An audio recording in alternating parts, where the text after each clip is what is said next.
everyone. Welcome to another iWoman Report. I'm Kathleen Trigg-Jones. Thank you so much for joining us. And today I have an extremely special guest back in our studio.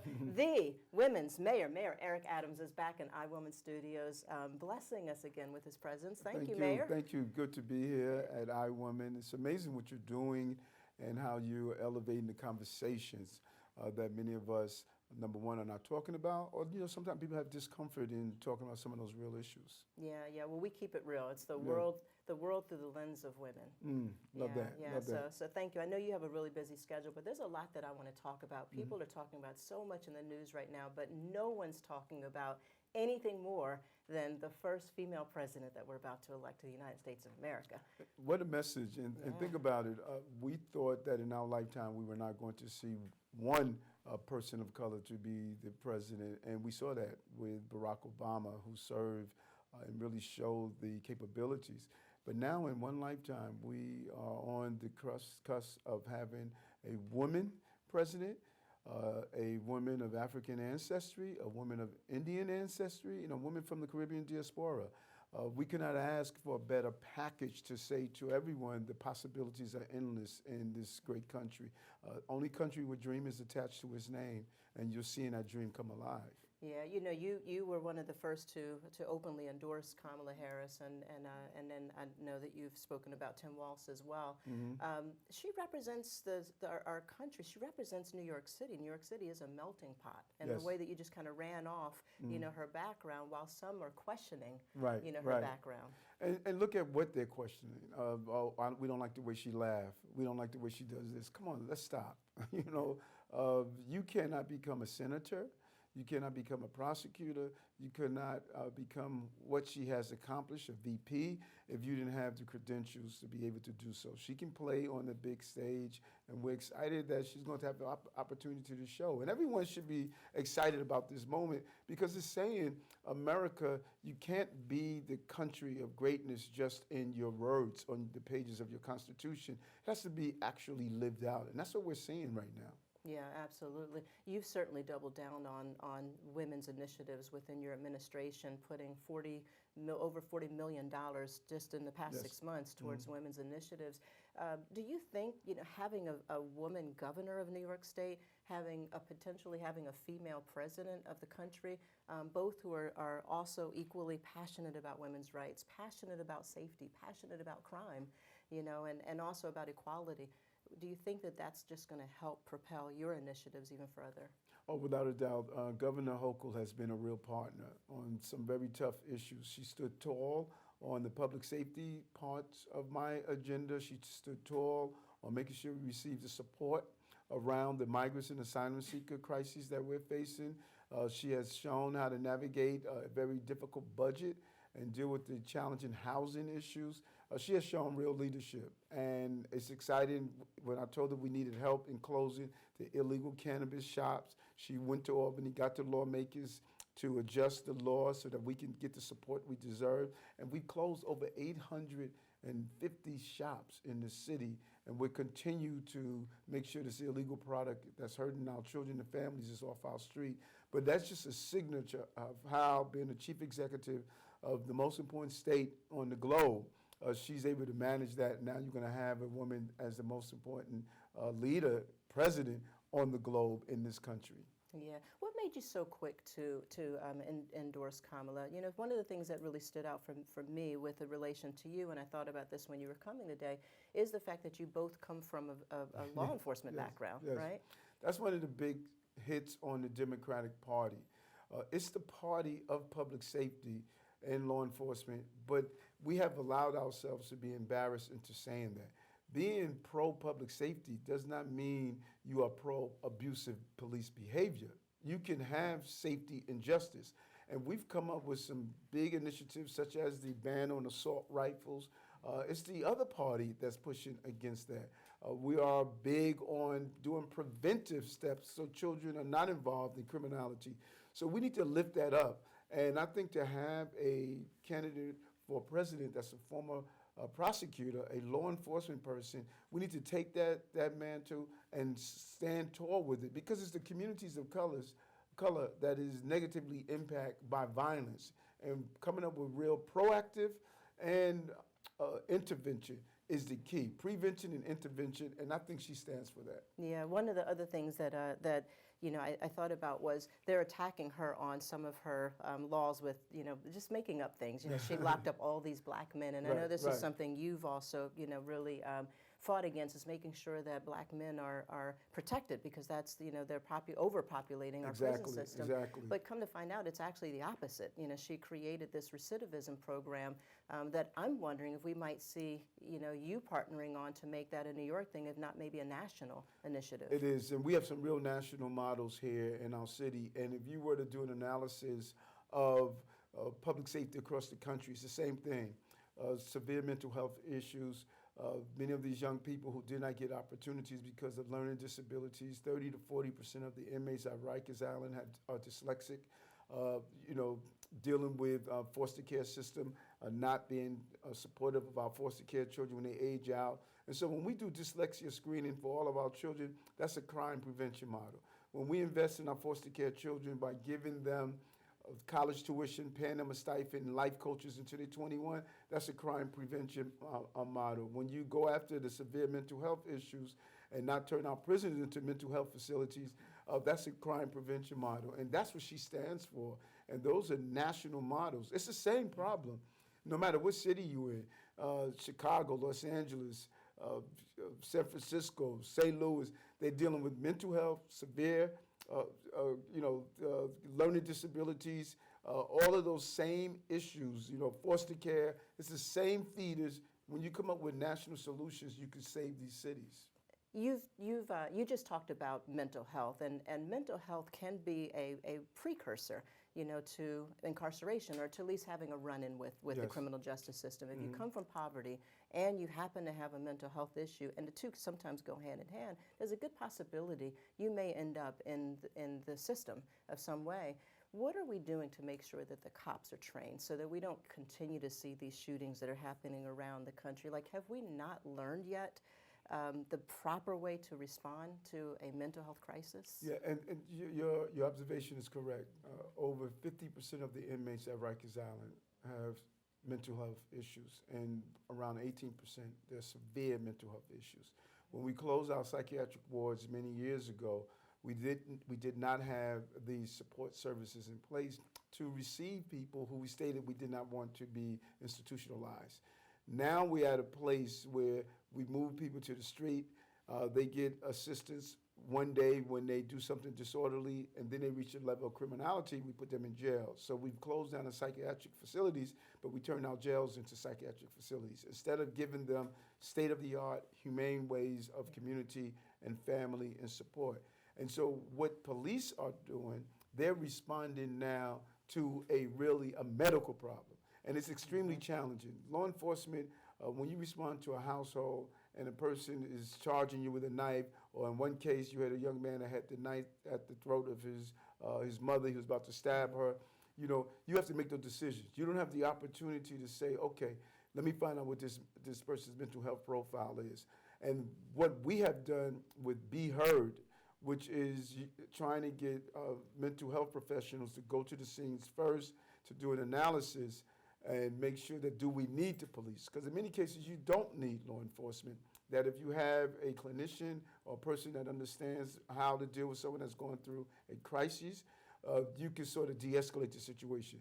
But when a person is armed with a weapon, acting extremely dangerous, harm someone, you're going to need the police, and it's a very challenging call to make. Yeah, and you were in these exact shoes one day, right? And yes. So how do you approach it differently than other leaders, and how can you sound the alarm for other municipalities? New York really is the epicenter.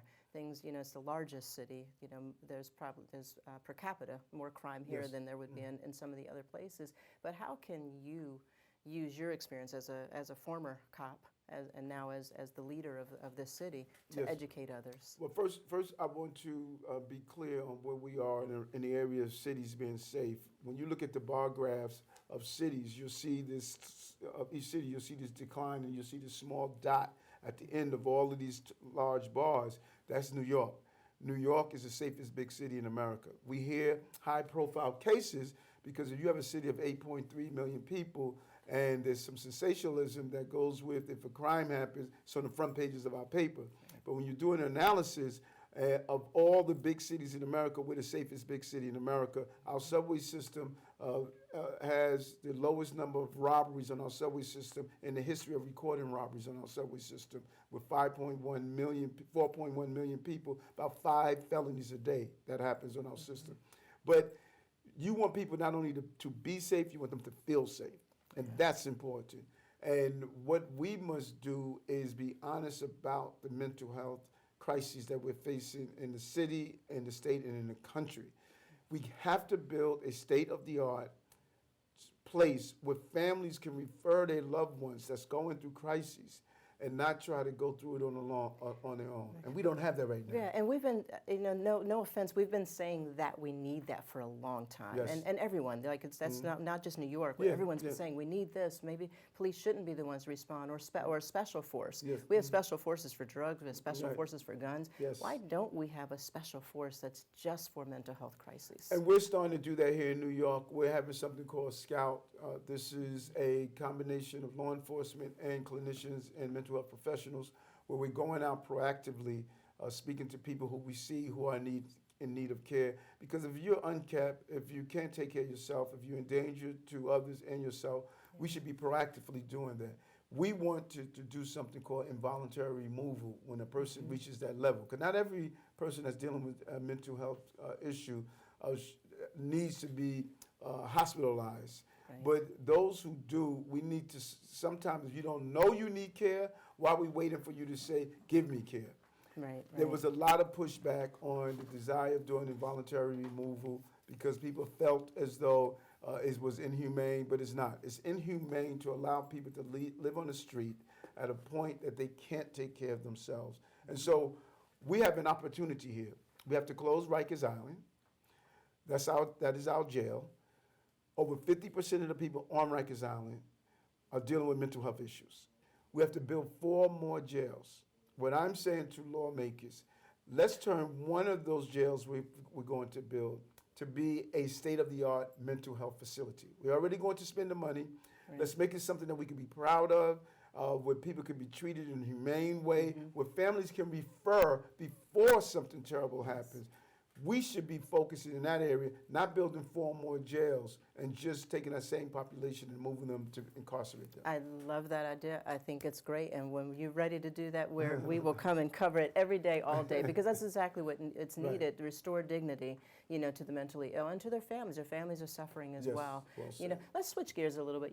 We like to really dive into literally the world through the lens of women. Some of the issues that are affecting women right now in this campaign season are reproductive rights. Yes. And you passed, or you initiated the conversation around the sexual and reproductive Bill of Rights. What is that, and why did you bring that up? Because I have women around me in my leadership, and everything from child care leave to family sick leave, all of those things they bring to the table, and I am like a sponge. I'm receptive to hear from them. I think one's personal journey should be part of drafting the policy that impacts them. And we knew that women must have they must have clarity on what their rights are. When it's time to make the determination what you want to do to your body. It's your body, it's your decision. I am big on that, and I believe that. And so we crafted out some clear Bill of Rights of what women could expect from their healthcare practitioners or whomever is taking care of them as they make these tough decisions on their needs as women. And I think it was so important. I want to thank the team, Deputy Mayor Williams-Isom, who was part of this, and Dr. Fasano of the Department of Health and Mental Hygiene. And as all the uncertainty was in place after the Supreme Court decision, we wanted to let people know clearly what your rights were in the state of New York. The governor was on board, my city lawmakers on board, Speaker Adams. The entire team was on board with this. Yeah, and kudos to you, because it makes a difference. And I always say women's rights are everyone's rights. Without a doubt. Right? Because I've used the example recently that whether you're pro-life or pro-choice, if a young woman has a choice to make about a pregnancy, it's not just her that has that choice to make. Right. It's not only her whose life is potentially threatened. And if you're in the wrong state, both of you, could be facing criminal persecution because of your choice or what decision you make. And that is part of our larger Women Forward agenda. We allocated, as you stated, a substantial amount of money to our Women Forward agenda and with different initiatives. And we already reached 70% of those initiatives are either completed or underway. Because if you're going to change the course of something, you have to be intentional. It can't be just that, well, hopefully everything turns out right. No, you have to be intentional, and you have to gauge and inspect. As Mom used to say, you have to inspect what you expect, or it's all suspect. Yeah, exactly. How about that? Let's talk about you. You know, you are you're different than a lot of the mayors we've had in the past. You're the second. I'll say. So yeah, you get out. You like to hang out and everything. Are you a single man? I'm in a very good long-term relationship. Okay. You eat well. Yes. Yeah. Let's talk about your diet. You became a vegetarian. You made a choice to become a vegetarian, and you really stand by that. Why? Why was it important for you to change that? Two things. First, I want to go back because you said something that's important. You know, you said, Eric, you enjoyed being out. You enjoyed that. It's part of my total plan. Mayors historically had a 9 to 5 life. This city is a 24-hour city, and when I go out to my $35 billion nightlife industry, and I talk to the owners and find out what are your problems, how could I continue this industry to boom, and I go into the kitchen and speak to the dishwashers, to cooks, the busboys and girls, I'm able to have a conversation. So I go back and not only viewing the city through this 9 to 5 lens, but through the 24-hour lens. When I'm on the subway system during 11 p.m. at night talking to the conductors, how do we make it safer? That is my approach. But part of that is, as you say, health is wealth.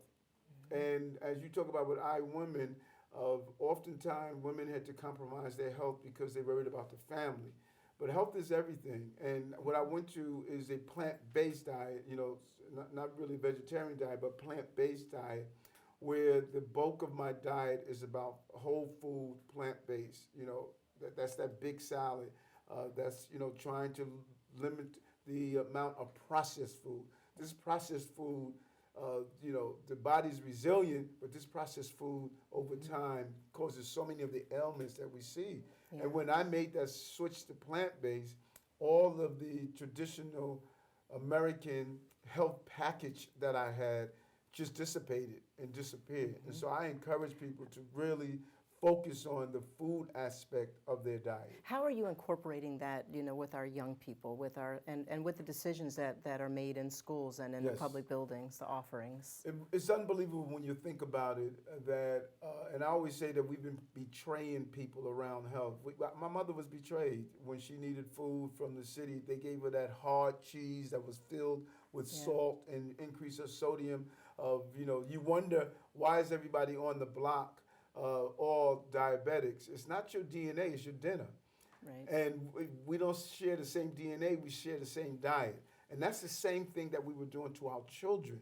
Our children get their habits from school, and they were getting bad eating habits. We were feeding childhood obesity, childhood diabetes, childhood high blood pressure. Are we not doing that now? Is this That's the game changed? changer. That's the game changer. The game changer is we're changing kitchens, we're changing food, we're moving to whole food, good tasting food. Because food must look good, taste good, and be good.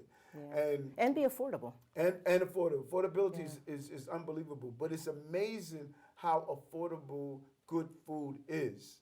We were taught to believe that if you want to eat healthy, you have to eat at a high price, which is not true. When I started whole food plant-based eating, I would buy a bag of lentils, and I learned how to make a lentil burger, lentil stew. I learned how to make lentil wraps, lentil pancakes. So you cook, Mayr? Yeah, I used to not be able to cook anything at all. I would burn cheese. Okay. But now I got into the kitchen and I started experimenting, and now I'm a decent cooker. What's your favorite meal to cook? Oh, my go-to meal. My go-to meal is cooking a lentil I make a sauce out of avocado. I grind it up with some ginger and a lot of spices, not salt, but a lot of other spices. And I will have a veggie a pasta that I mix it Yeah. with, and it's my go-to quick meal. It's fascinating. What I learned over my health journey and evolution is that spices are more healthy for you than even the food you eat. When you Right. look at that ginger, that nutmeg, that the pepper, turmeric, a lot of the Caribbeans understood the power of spices. But Right. spices are extremely important for you. Absolutely. Yeah, Yes. I'm loving this little education. So next time we have to do a little cooking thing I together. love that. We're going to So, do that. so we have a show with Queen Afua, and she talks about how she, I guess you included her in your book, I think, Yes, on cooking. Yeah, some of I've her known menus. Queen Afua for 40 years. She used to do my colonics. Yeah, she said that. She So used to do my colonics. Yeah. She was like my first pathway to healthy eating. I love Yeah. Queen Afua. She was ahead of her time. Yeah, well, we're producing a show with her right now at iWoman called The Queen's Couch, and Love she sits it. down. So we'll have to have you come on that show at I some would love point as that. well. I would love that. Yeah. So before you go, Mayr, I want to plug a little event that you and I are going to be doing Yes. together in September. It's called the Global Spotlight on Women, Empowering Women from the C-Suite to Hollywood, and we're going all in. New York City, and thanks to you, will rightfully reclaim or has maintained its place as the film and TV capital of Yes. the universe. All Love right, it, you've love spent it. more money, you've put more money into that, but we want to also make sure that women don't get left out of the equation. And think about it for a moment. One must ask themselves, why is that important? Yeah. We don't realize how much Hollywood gives us our motivation and our destination. If we didn't see the Cosbys on TV, we would never thought about the Huxtables. Huxtables. Yeah, yeah. Being a doctor and a lawyer. If we didn't see Good Times, Yeah. we didn't see that inside public housing there were hardworking people and not Yep. the depiction that we want. So if you're not there being in charge of the portrayal of the images that come off our big screens, then you are actually diluting the thoughts of what our young people and adults believe they could become. I think about Julia, the nurse, Yes. and my brother James Earl Jones, who was a Yep. sanitation person. But it shows that there's this real human side to us. If we're not in that room, if we're not in that C-suite, if we're not in the boardroom, we're not going to make the determinations of some of the movies, some of the images, some of the short stories that are coming out, especially now, Yes. where there's just this large volume of material that's coming out. Yep. And that's why your iWoman is crucial. Yeah. If you don't have these basic stories that impact women Yeah. in yeah. general, but specifically black and brown women, Absolutely. then many of those stories won't be told. They won't, and it really does matter. You mentioned, us growing up and being able to see some of those Yes. examples. Well, look at TV right now. Look at the fact that we're seeing women with natural hair. We're seeing young men Yes. in their natural state, right? Right. It matters. That messaging matters. But pay equity really matters, and making Yes. sure that women are compensated and they're represented behind the scenes in film and television. So That's crucial. And as the borough president, they did a study on pay equity in the city agencies. I paid women 14% higher than my men, and you're seeing the same thing as the mayor in City Hall. And it's a unique characteristics that you said. You're not the typical mayor. We've never had a mayor in the history of the city that was bald-headed and wore an earring. Yeah. How about that? How about that? Absolutely. So what we want to make sure with this event that we're doing at Gracie Mansion in September is we're pulling thought leaders together to have a thought symposium to talk about how we can make sure that women are compensated, make sure they're represented, and that they're not left out of the conversation when it comes to film and television. And we're excited about that conversation. Yeah. And Gracie Mansion is, my home, but I turned it into the people's house. And we host different ethnic groups, different conversations. One of the favorite things that we did at Gracie Mansion that I really enjoyed, we had a fashion show for children with disabilities. Oh. And it was just so powerful. First of all, they're coming into Gracie Mansion. Many of them thought they would never be there, and they were there, doing something what every child enjoys doing. But when you look at the menu of things we do at Gracie Mansion, yesterday we celebrated our Dominican heritage. We had our Peruvian community there, had the first Diwali celebration there, and African American celebration. So it is a rich place. Yeah. where you come and you use the power of the building itself to all of a sudden show that it is open for everyone. Yeah, and I love that. I love that about you as a mayor. You've opened it up to the people, the people's mayor, the women's mayor. Mayor Adams, thank you. Thank you. Thank you so much for joining us today, and we'll see you next time on the iWoman Report.